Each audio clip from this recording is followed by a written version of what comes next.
Good evening, sir. Ito yung ginawa kong code.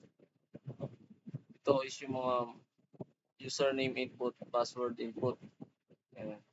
Dito makikita yung mga user login. Ayan. Dito naman yung design. Dito makikita yung welcome to login system. Yung image na ginamit ko. Ayan yung mga username, JLabel, password, mga font,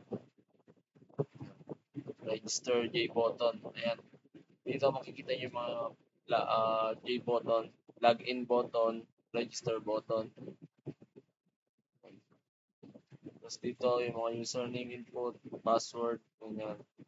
Dito makikita yung mga invalid username or password or error.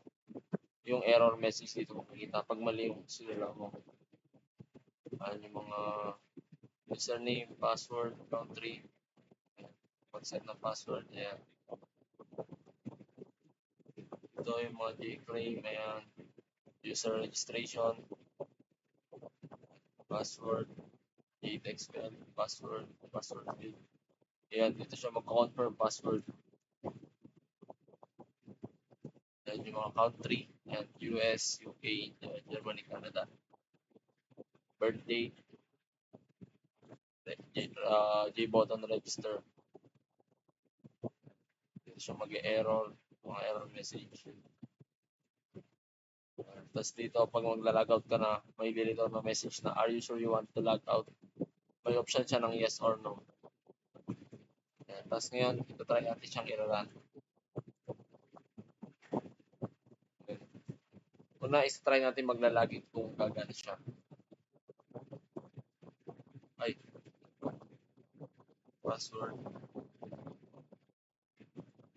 Yan, mag-invalid siya kasi hindi pa tayo nag-register. Ngayon is try natin mag-register. Ayan, gagamitin kong username. Ay, mag-try muna tayo ng ano. Di ba? Ano? Password is 1, 2, 3, 4. Tapos 1, 2, 3, 4, 5. Pinali natin yung password. Tingnan natin kung mag-error siya. Tapos address. Loss. Minutes.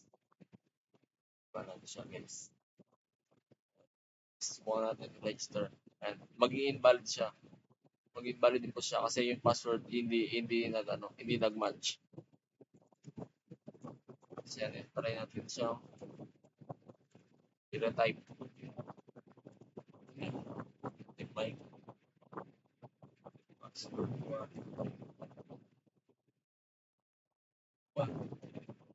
Los Angeles. Kasi register natin siya. Registration successful. Ibig sabihin tama yung sinulat ng password tsaka yung nag-confirm siya ng password. Tapos ngayon, try natin siya. Try natin maglalagin ng ibang system. Dave. 1, 2, 3, 4. Yan. Lagi. So, invalid siya.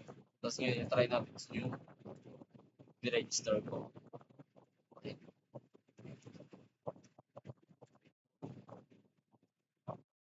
So, ayun, nag-login successful siya. Tapos, ayan, ito na makikita.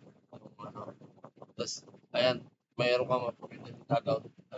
May option ka ng yes or no. Pag pinindot mo yung no, babalik lang siya. Pero pag pinindot mo yung yes, magbabalik siya sa login. Yan lang. Thank you.